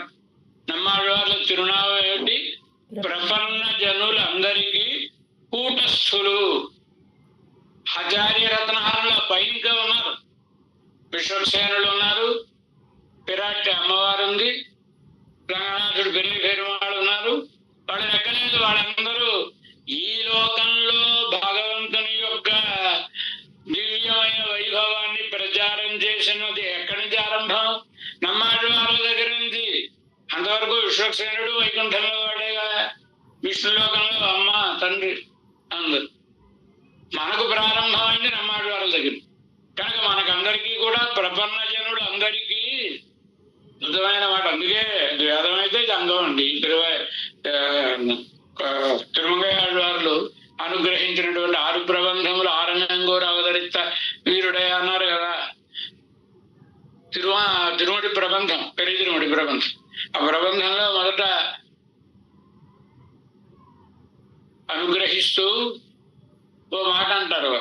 మంత్రోపదేశం పొందారు భగవంతుడి దగ్గర. ఆ మంత్ర వైభవాన్ని నారాయణాయన్నం నామం అనే మంత్ర వాడి అని ఆరంభం తిరుగుడు. అక్కడ ఒక భాషను కులందరం ఈ మంత్రము నారాయణ అనే నామము కులమునిచ్చును. செல்வந்தந்திடும் అడియార్పడ దుయిరాయన ఎల్లాం నిలంతరం చెయ్యం నే విశుంబరుడు. అన్ని చెప్పారండి. అవన్నీ వదిలేద్దాం. ఐశ్వర్యం కలిగితే కలగచ్చు, వైకుంఠం కూడా కలిగితే కలగచ్చు. కులం ఎలా వస్తుందండి? కులం అనేది పుట్టుకతోటి కదా వస్తుంది. మనకి పుడకలతో కాకపోతుగా. ఆ కులం అనేది పుట్టుకతోటి వచ్చేది కదా. ఏమంటారు వీరు? అష్టాక్షరీ మంత్రము కులమిచ్చును సెల్వ అని. ఎలా కులమిస్తుంది? ఎప్పుడైతే సమాశ్రయణములు అయ్యామో, ఇప్పుడు 2వ జన్మ జ్ఞాన జన్మ. ఈ జ్ఞాన జన్మలో ఏమిటి జ్ఞానజన్మ అంటే? పరమాత్మను సర్వహరన్యాసం, మన సమస్త భారములను ఆయనందు అర్పించి ఆయనను ప్రపత్తి చేయుట కదా. ఇప్పుడు మరి సమాశ్రయణాలు అయిన వాళ్ళు అందరూ ప్రపన్నులే కదండి. కనుక ప్రపన్న కులము అనే ఒక కొత్త కులం వచ్చింది మనకి. ఆ కులం పోయింది. అహంకరించడానికి తప్ప మరి ఎందుకు పనికిరాదు ఆ కులం. ఆ కులం కాదు ఇది, ప్రపన్న కులము. ఈ ప్రపన్న కులమునకు కూటస్థులు ఎవరు? నమ్మాళ్ళ కదా. అందుచేత వారి సంబంధం ఉంటే చాలు మనం ధరిస్తాం, మనం దాన్ని స్మరించుకుంటే చాలు ధరిస్తాం. మనం సంబంధీయుడుమాయ్ కూడా కళిప్పర్, మరి ఆళ్వార్ల యొక్క సంబంధులు అందరూ కూడా ఆనందించుదురు. ఇప్పటి బహుగుణాన ఎంబెరుమాన్ పక్కరిడే. ఇలా భగవంతుడు అంత గొప్పవాడు, అంత గొప్పగా అనుగ్రహిస్తాడు, ఇవన్నీ చెప్పుకున్నాం కదా. మరి అలాంటి పరమాత్మ పట్ల నిరతిశయ భక్తి మాంగళాయ్, ఇంత అని చెప్పడానికి వీలు లేనంత ఇంత భక్తి వేరొకరికి ఉండదు. మువ్వారు మాసం మోహిత్తు కడందారెండు ప్రసిద్ధమిరే. 3 మార్లు మూర్చిపోయారండి తిరువావిడి ప్రబంధాన్ని అనుభవిస్తూ. 3 మార్లు మొదటి పదిలో 3వ తిరువాయిమడి పత్తుడే అడియవర్కడియవర్. ఆ భగవంతుని యొక్క లీలలను తలుచుకొని, కృష్ణావతార శ్రేష్ఠితములను తలుచుకొని మూర్చిపోయాడు. 2వ మారు 5వ పత్తు 10వ తిరువాయుడి పేరందవారం బళదందవారం అనేటువంటి చోట్ల భగవంతుని అవతార వైభవాన్ని తలుచుకుని మూర్చిపోయి. 3వ వారు 8వ పది 8వ పదిలో కంగళ శివందు అనే తిరువాయుడి, అక్కడ భగవంతుని దివ్య మంగళ విగ్రహాన్ని దర్శించి మానసికంగానే ప్రత్యక్ష దర్శన సమానం.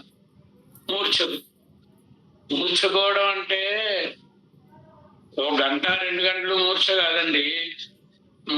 మూర్ఛపోతే 6 నెలలు, 3 మాసం 3-6 నెలల చొప్పున మోహిత్తుక్కడందా 2 ప్రసిద్ధమిరే.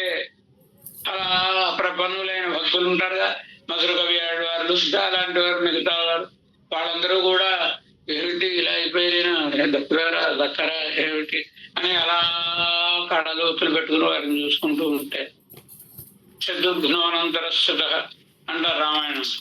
భరతుడు పడిపోతే శత్రుఘ్నుడు ఆయన కాపాడుకుంటూ ఉన్నట్టు మధుర కవి ఆడవారిని మొదలైన వారిని కాపాడుకుంటూ ఉంటే 6 నెలలకు కళ్ళు తెరిచి చూసి, ఏమిటి మీరు అందరూ ఇలా ఉన్నారు అని అడిగితే, మీరు మురిసిపోయి 6 నెలలు అయిందండి. మురిసిపోయాము. భగవంతుని యొక్క వాళ్ళ అమ్మ త్రాడితో కట్టేస్తే ఆయన నిజంగా ఏడ్చాడో అబద్ధం ఏడుకో మనకి తెలియదు, కానీ మీరు ఆ వృత్తాంతాన్ని తెలుసుకుని 6 నెలలు మూర్చిపోయారనండి అమ్మ. ఇలా 6 నెలలు మూర్చిపోతే ఆ భగవంతుడు నీ లోకంలో పడేసి ఉంచింది. మీకు బాగా పాడతారు, పాడని అంటున్నాడు కదా, ఆ పాటలేవో పాడేస్తే తొందరగా ఆయన దగ్గరికి వెళ్ళిపో. మరి ఇలా 6 నెలలు మూర్చిపోతే ఇంకెప్పటికవుతుంది ప్రబంధం? మనం తొందరగా వెళ్ళిపోవాలిగా వైకుంఠానికి. ఈసారి మూర్చిపోకూడదండి. ఈసారి కొంచెం మనసు చిక్కబట్టుకుని ఆయన ఎంత అనుభవం అనుభవింపజేసినా చిక్కబట్టుకుని అనుభవిద్దాం. ఏమనుభవిస్తారు? మళ్ళీ ఆయన అవతారాలు వచ్చేటప్పటికి అవతారాలు దర్శనం, అయ్యో పరమాత్మ. ఏదో తిరువిరుత్తం దాని వివరణమే తిరువైమడం. తిరువిరుత్తం ఎన్నిన్నయో పిరందాయ్ ఇమయోరు తలైవా అంటారు కదా. ఎన్ని జన్మలు 1, 2, అది 5 చెట్టుగా పుట్టేశాడా లేదా పరమాత్మ? కుబ్జామరం, పొట్టి మామిడి చెట్టు అండి. కుబ్జామరంగా పరమాత్మ అవతరించాడా లేదా ఈ లోకంలో? చెట్టుగా, పుష్కరం, జలాలుగా, ఇలా అది ఇది అని ఏం లేవు. పడితే అది ఎత్తేయడమే. వాడు కాపాడడానికి ఏ రూపం అవసరమైతే ఆ రూపం స్వీకరించడమే. ఏంటి అన్యాయం అని మూర్చిపోయారు. మళ్ళీ 6 నెలలు అయిన తర్వాత మళ్ళీ శైత్యోపచారాలు చేసి అలా మళ్ళా లేచారు ఆయన. ఏమిటైందని ఏమిటంటే 6 నెలలు మూర్చిపోయారు మీరు. ఆయన అవతారాలను తలుచుకుని అమ్మ ఈసారి అసలు మనం తొణకం పెనకం ఎంత చూపించుకొని అనుభవించు అని మనసు దిటవు చేసుకుని కూర్చున్నాయి. మళ్ళీ ఆయన దివ్య మంగళ విగ్రహాన్ని కண்கள் சிவந்து பெரியவாய் ஆயும் சிவந்து கனிந்து உள்ளே வெண்பலில விலகு மகர குண்டலத்தன் சுடர் முடியன் 4 தோழன் துணிசங்கன் பொன் செங்கதை வாழ அடியான் ஒருவர் అడియే నుళ్ళానే. ఆ లోపల ఉన్న రూపాన్ని పరమాత్మ దర్శింపజేసేటప్పటికీ ఆ పరమాత్మని దర్శించి, అయ్యో పరమాత్మ ఏమిటి నీ కళ్ళు ఇంత ఎర్రగా ఉన్నాయి, కారణం ఏమిటి? హాయిగా పడుకుంటాడు కదండి పాము పడక మీద, మరి కళ్ళు ఎందుకు ఎర్రగా ఉండాలి? ఆయన నిద్ర పడుతుందిటండి మన అందరినీ తలుచుకుంటే, కానీ మమ్మల్ని తలుచుకుని నిద్ర పట్టక ఎర్రబడిన నేత్రములా ఇవి ఇలా ఇలా తలుచుకుని మళ్ళీ ఇతరుల్లో ఎక్కడైనా మనకి కనబడుతుందండి ఇలాంటి దశ. ఒక ఆయన కనబడుతుంది. మనం అందుకే భగవద్ విషయం కాలక్షేపాలు చేసుకున్నా భాగవతాన్ని విడిచిపెట్టకపోవడానికి కారణం ఏంటంటే శ్రీశుకుడు ఒక ఆళ్వార్ల లాంటి, శ్రీశుక మహర్షి ఒక ఆళ్వార్ల లాంటి ఆయన. రేపు ఆగస్టు 28వ తేదీ నుంచి సెప్టెంబర్ 4వ తేదీ కృష్ణాష్టమి వరకు సుకుత శ్రీశుక మహర్షి ఆశ్రమం ఉన్న ప్రదేశం, అక్కడ మన భాగవత సప్తాహం జరుగుతుంది కదా. ఆయన ఒక ఆళ్వార్లే. ఆయన గురించి ఎంత గొప్పగా చెప్తాడండి మహర్షి, సూత మహర్షి నైమిషారణ్యంలో ఋషులకు చెబుతూ మాట చెప్పాడు, ద్వియష్టవర్షం. నమ్మాళ్వార్ ఆయన ద్వియష్టవర్షం. ద్వియష్టవర్షం అంటే 2 ఎనిమిదిల ప్రాయం గలవాడు. 2 ఎనిమిదిల ప్రాయం అంటే 16 ఏళ్ల ప్రాయం వాడని చెప్పాలిగా, చెప్పడు. ద్వియష్టవర్షం நம்மாழ்வார் 10 అడిగేవరకు 10 అంటే 8 + 2, 8 అంటే అష్టాక్షరి, 2 అంటే ద్వైవం. కనుక ఇవే స్మరణ. ఈ స్మరణ కలిగిన వాళ్ళని ఎవరిని విడుస్తాడండి భగవంతుడు? విడిచిపెట్టడుగా. ఆళ్వార్లు శ్రీశుక మహర్షి ఒకటే. ఆయన ఏం చెప్తాడు? అజనిజన్మర్క్షం అజనిజన్మర్క్షం. ఎప్పుడైతే అజన జన్మర్క్షం, అజనుడు అజహో బ్రహ్మదేవుడికి పేరు కదా. అజన జన్మర్క్షం అంటే బ్రహ్మదేవుడిని అధిష్టాతగా కలిగినటువంటి నక్షత్రం రోహిణి. అజన జన్మర్క్షం పుట్టుకలేనివాడు ఆ బ్రహ్మదేవుడు. ఆయన మాత్రం నాభి కమలంలోంచి పుట్టలేదు, పరమాత్మ నాభి కమలంలోంచి. నిజానికి అజనహ అంటే ఎవరు? పరమాత్మ ఒక్కడే కదా. అజోపిషన్ అవ్యయాత్మ పరమాత్మ ఒక్కడే కదా. అజన జన్మర్క్షం. ఆయన నక్షత్రం శ్రవణం అండి. ఎంత అందంగా చెప్పారు. ఎంచేత అంటే ఆ చెప్పే సమయంలో ఈయన దర్శిస్తూ చెప్తున్నాడు. ఆయన ఏమో కంసుడు వచ్చేస్తాడేమో వివరాలు తెలిస్తే, నక్షత్రం తెలిస్తే ఏ అభిచార హోమం అయినా చేయిస్తాడేమో, నక్షత్రం తెలియకూడదని అజన జన్మర్క్షం. వాడు కన్ఫ్యూజన్ లో పడిపోతాడు కదా. అజన జన్మర్క్షం అంటే రోహిణియా లేకపోతే శ్రవణవా అని అడగారు. అత్తత్తిన్ పత్తాన తోన్రి అనమ్మచ్చుదన్. హస్త నక్షత్రమునకు 10వ రోజున పుట్టిన మన కృష్ణ భగవానుడు. అంటే హస్త నక్షత్రానికి 10వ రోజున అంటే ముందు 10వ రోజా వెనక 10వ రోజా? ముందు 10వ రోజు అంటే రోహిణి, వెనక 10వ రోజు అంటే శ్రవణం. భావనలు ఒకలాగే ఉంటాయండి. పరీక్ష నరేంద్రుడు ఆయన ఇంకెంత గొప్పవాడు. రాధా నామమాత్రేణ మూర్ఛా షాణ్మాసికి. పరీక్ష నరేంద్రుడు రాధాదేవి భక్తుడు. రాధా అనే శబ్దం వస్తే 6 నెలలు మూర్చిపోతుంది. ఆయన 7 రోజుల్లో భాగవతం చెప్పాలి. పొరపాటున ఈయన రాధా అని భాగవతంలో ఎక్కడైనా అన్నాడు అనుకోండి, ఆయన 6 నెలలు మూర్చిపోతే 7 రోజుల్లో భాగవతం ఎక్కడ పూర్తవుతుందండి? అవదు కదా. ఎంత కష్టం. కృష్ణ భగవానుని వైభవాన్ని చెబుతూ, బృందావన వైభవాన్ని చెబుతూ, రాధాదేవి రాకుండా ఆవిడ శబ్దాన్ని ఉచ్చరించకుండా చెప్పాలి. ఎలా చెప్పాలి? ఆత్మారామోప్యరి రమత్ అనేసాడు. ఆత్మారాముడయ్యున్నా హరి రమత్ రమించను, ఆనందించను. గోపికలతో రాసమాడే సన్నివేశాన్ని వర్ణిస్తూ ఆత్మారామోప్యరి రమత్ అని. అంత దూరం పెడతారులే పరీక్షిత్ అని. అక్కడ ఆత్మారామ అనే శబ్దానికి అర్థం ఏంటి? మరో పురాణంలోకి పెడితే కానీ తెలియదు. మరో పురాణం స్కాంద పురాణంలోకి పెడితే అక్కడ ఆత్మ దురాధిక తస్య. ఆత్మ అంటే రాధిక, కానీ ఆత్మారామ రాధాదేవితో విహరించేవాడు. వీళ్ళందరూ ఎవరు? రాధాదేవి యొక్క కాయరూపాలు. సరే, మళ్ళా మనం భాగవతంలో వదిలేస్తాం కదా, వదిలేస్తాం. కనుక ఆళ్వారి యొక్క భగవద్ అనుభవం అంత గొప్పదండి. అట్లా వారి సంబంధులు కూడా ఇంత ఆనందాన్ని పొందుతారో అన్నారు కదా. సంతోషం. ఇప్పటి ఈ రీతిగా బహుగుణ 1 2 అసంఖ్యాకములైన కళ్యాణ గుణములు కలిగిన ఎంబెరుమాన్ పగ్గలిలే భగవంతుని పట్ల నిరతిశయ భక్తిమాన్గళ, నిరతిశయమైన సాటి లేని భక్తిని కలిగినటువంటి వారై తత్సంశ్లేష విశ్లేషైక సుఖ దుఃఖరాయ్. సంశ్లేషమే ఆనందం, సుఖం, విశ్లేషమే దుఃఖం. ఇదే ఆళ్వార్లకు మిగతా వాళ్ళకు ఉన్న తారతమ్యం. వ్యాస భగవానుడు అంతటి వాడు కూడా తన కుమారుడు కనబడకపోతే కుమారా కుమారా కుమారా అని పలవరించాడా లేదా? పరమశివుడు ఇప్పుడు అడ్డుకుని ఎందుకయ్యా ఇలాగా గొడవ పెడుతున్నావు కుమారుని గురించి అంటే, అవునండి మరి అంత గొప్ప కుమారుడు ఈయనకి ఎలాగో అలాగే ఆయన కూడా పుట్టిన వెంటనే వేదములన్నీ భాషించి సుఖ మహర్షికి సాక్షాత్తు పరమశివుడే వచ్చి మంత్రోపదేశం చేశాడండి, గాయత్రి మంత్రోపదేశం చేశాడండి. సామాన్యం కాదుగా. ఆయనే ఇచ్చాడు వరం. ఈయన కోరుకున్నాడు ఆకాశం లాంటి శుద్ధమైన కొడుకు కావాలి నాకు. ఆకాశం ఏమిటి? ఆకాశం మీద ఏమైనా విశ్రామం ఆకాశానికి అంటుతుందా? మనమోహం మీదే కొడు. ఈయనకి అంటే ఈ లౌకికమైన ప్రేమ వ్యామోహం ఏముండవు. పరమాత్మ మీదే ప్రేమ. నువ్వే అడిగావు ఇలాంటి కొడుకు కావాలని, ఇచ్చాను నేను. ఇప్పుడు దుఃఖిస్తే అలాగా?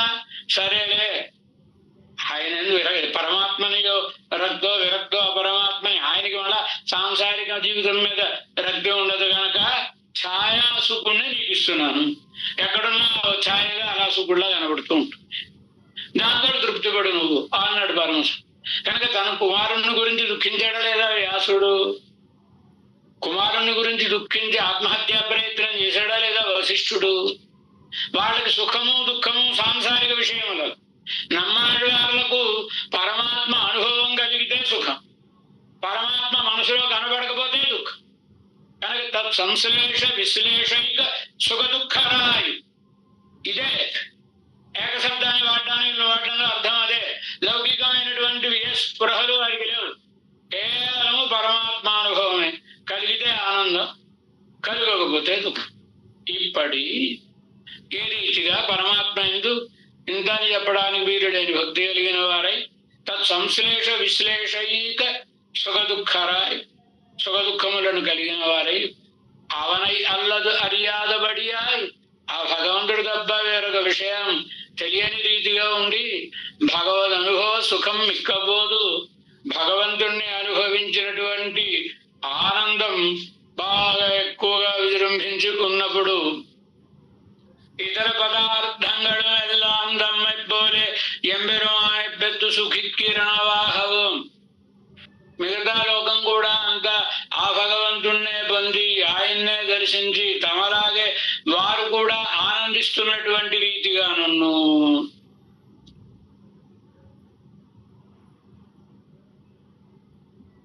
విశ్లేషం ఎందరు ఉండెందు అరియాదే. అసలు ఎడవాయటం అనేది ఒకటి ఉంటుందనేదే తెలియక, అంటే సంశ్లేషం అంత గొప్పగా ఉంటుందనం. లోకయాత్రయోడొక్క మరందు, లోకయాత్రతో పాటుగా అంతటిని మరచిపోయి, ఇది ఒక దశ. విశ్లేష వ్యసనం మిక్క. ఆ భగవంతుడి దర్శనం ఇవ్వలేదనుకోండి, మనసులో ఇవ్వకపోవడం అంటే ఏమిటి? అసలు విశ్లేషం అంటే ఏమిటి, సంశ్లేషం అంటే ఏమిటి? మనసులో పరమాత్మ దర్శనం వారికి ఎలా అయ్యింది అంటే,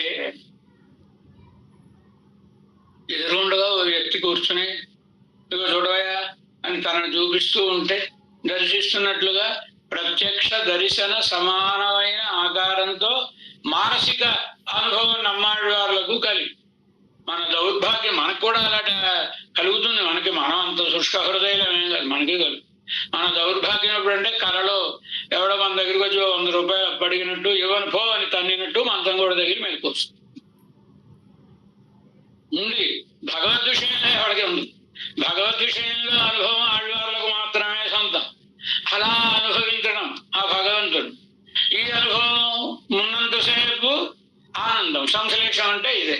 సంశ్లేషం అంటే వాక్యంగా కలవడం కాదుగా, మనసులో ఆయన అనుభవాన్ని అది మానసికమని అనుకోకుండా అది ప్రత్యక్షమని అనుకునేంతగా కలగడం. అయిపోయిందా? భగవంతుడు కనబడలేదు. కనబడకపోయేటప్పటికీ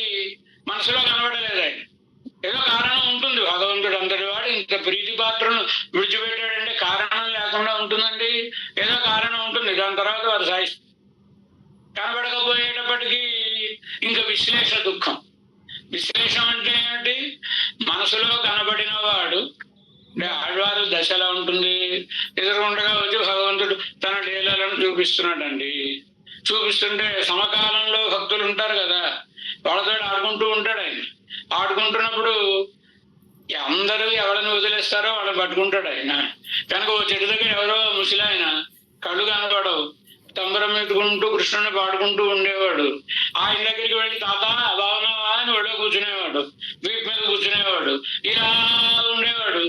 అలా ఆయనతో ఈయన మాట్లాడుతూ చేయబట్టుకునేటప్పటికి గబుక్కుని ఒక్కసారి ఆయన ఎవరు పిలుస్తారుగా భగవంతుడిని, పారిపోయి.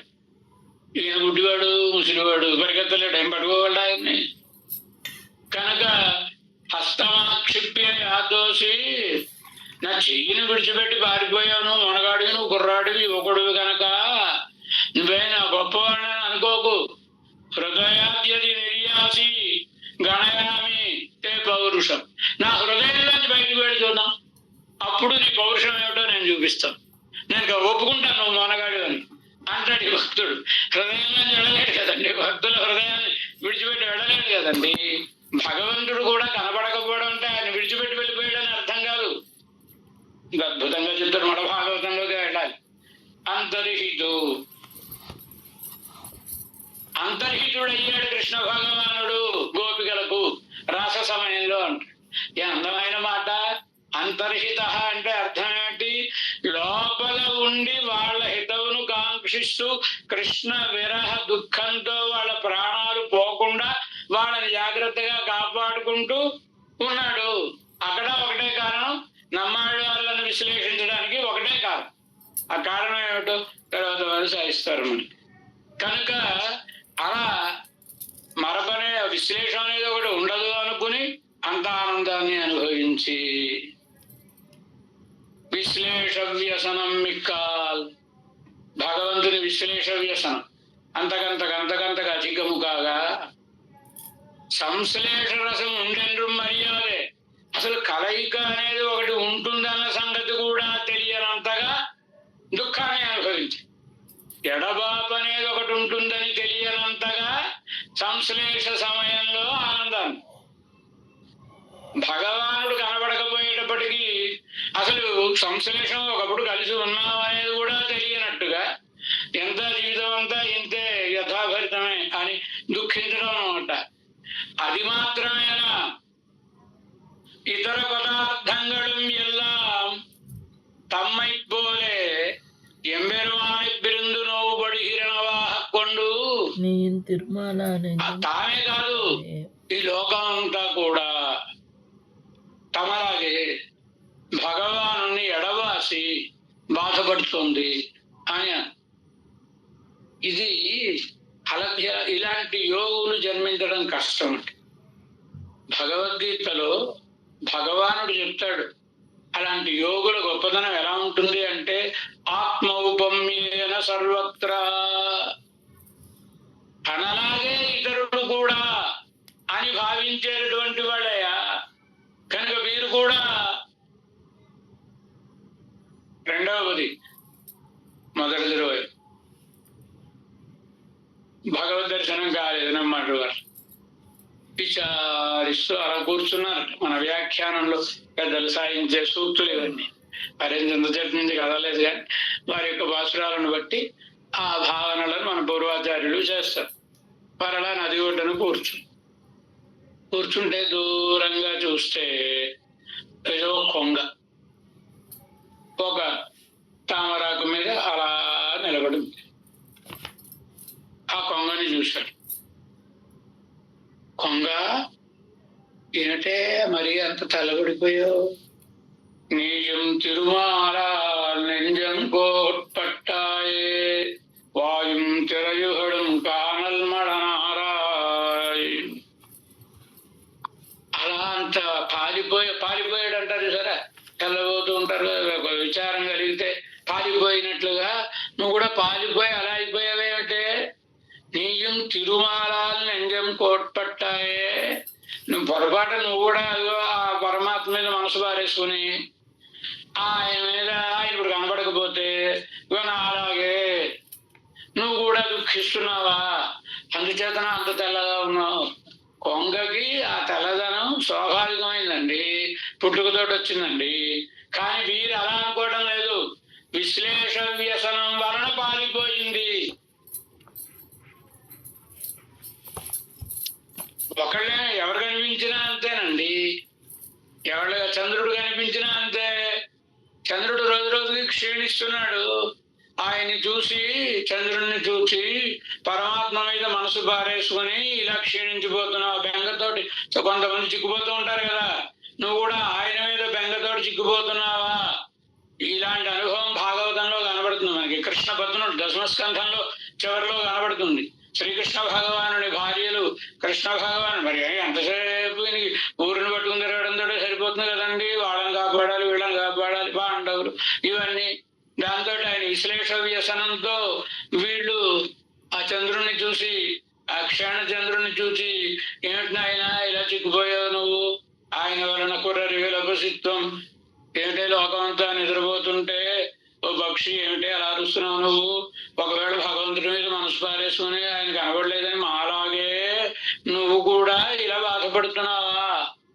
నీ మనసును కూడా మా కృష్ణ భగవానుడు మా మనసులను హరించినట్లుగా హరించినాడా బాధపడుతున్నావు అనే అద్భుతంగా అనుభవం ఉంది. ఎవరికైనా ఆ భగవంతుణ్ణి రుచి మరిగిన వాళ్లకు ఆయన విశ్లేషం కలిగితే సామాన్య దశ విశేషం ఇది నమ్మాళ్వార్లలో చెప్పడానికి వీల్లేనటువంటి దశ.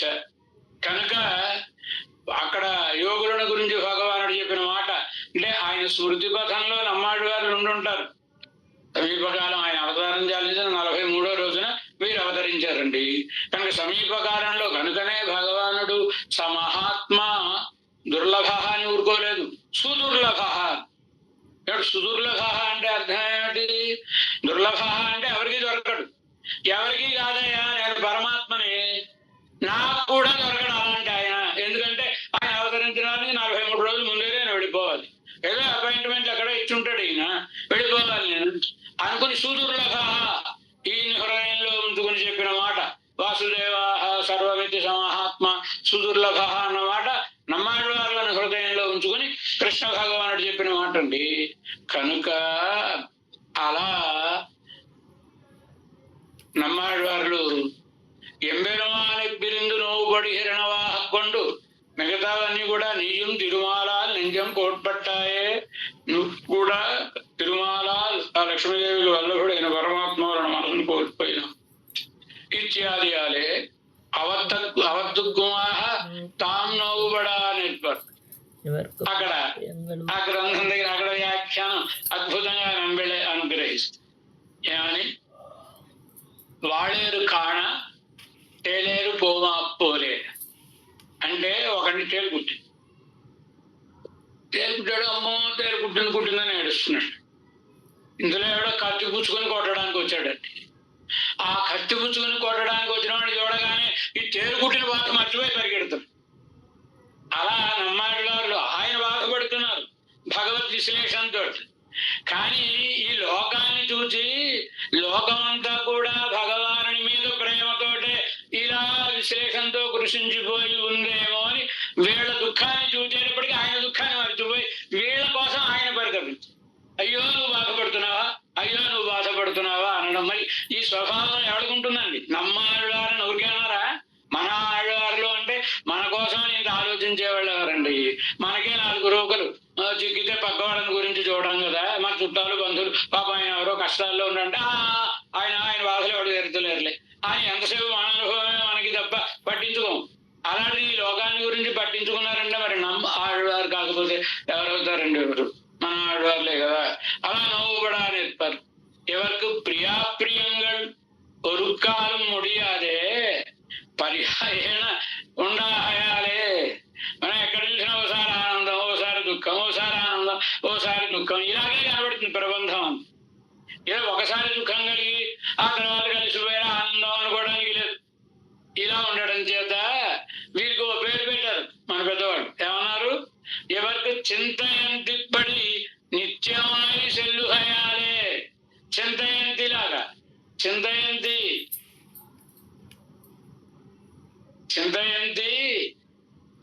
జగత్సూతిం చింతయంతి అని ఓ గోపిక.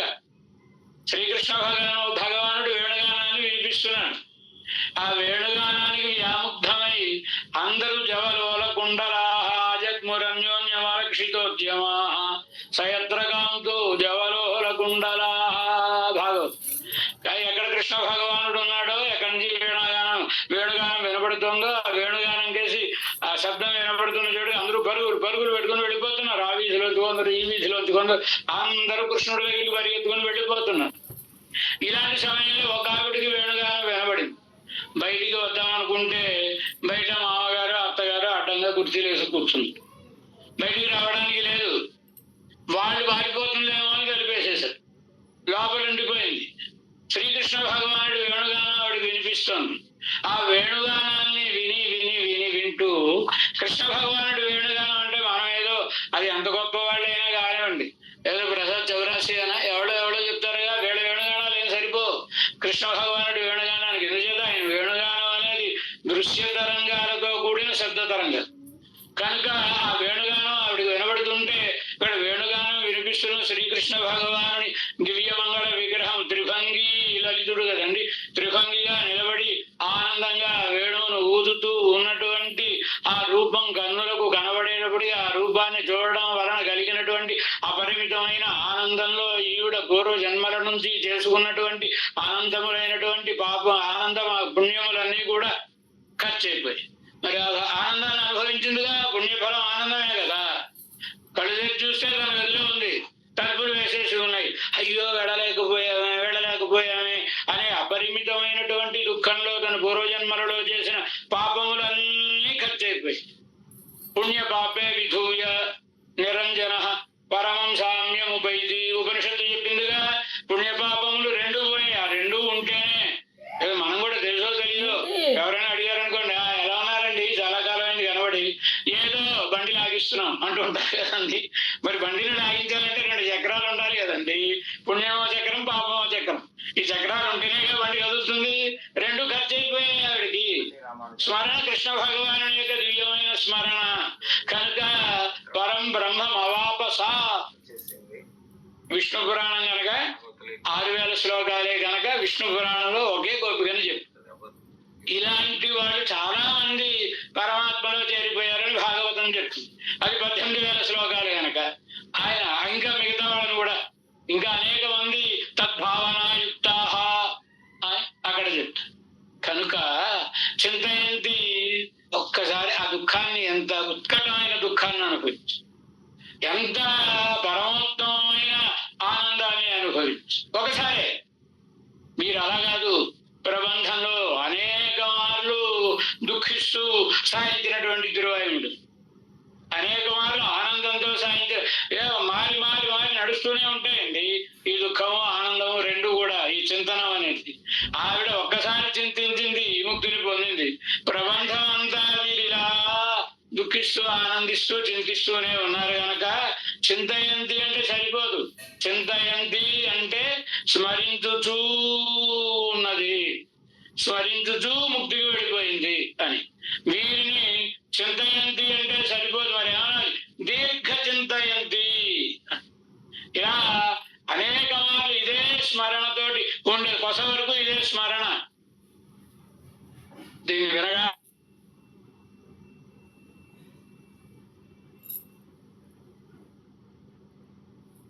శ్రీరామాయణమునకి ఏం పేరు? దీర్ఘ శరణాగతి. ఒకసారి శరణాగతి బాలకాండలో దేవతల శరణాగతి, అయోధ్యాకాండలో ఇళయ పెరుమాళ్ లక్ష్మణస్వామి యొక్క శరణాగతి, అరణ్యకాండలో మునిగణం యొక్క శరణాగతి, కిష్కింధాకాండలో సుగ్రీవ శరణాగతి, సుందరకాండలో కాకాసుర శరణాగతి, యుద్ధకాండలో విభీషణ శరణాగతి, ఉత్తరకాండలో శ్రీమన్నారాయణుని దేవతలందరూ చేసిన శరణాగతి.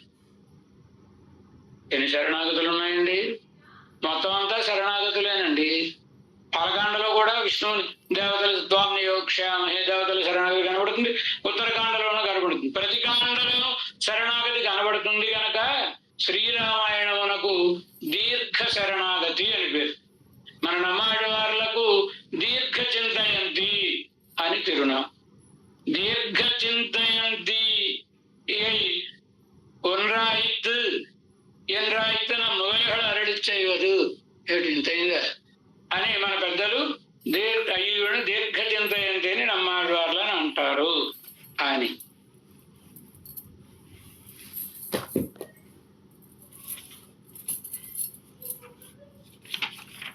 దేవేశం కోలనాథం.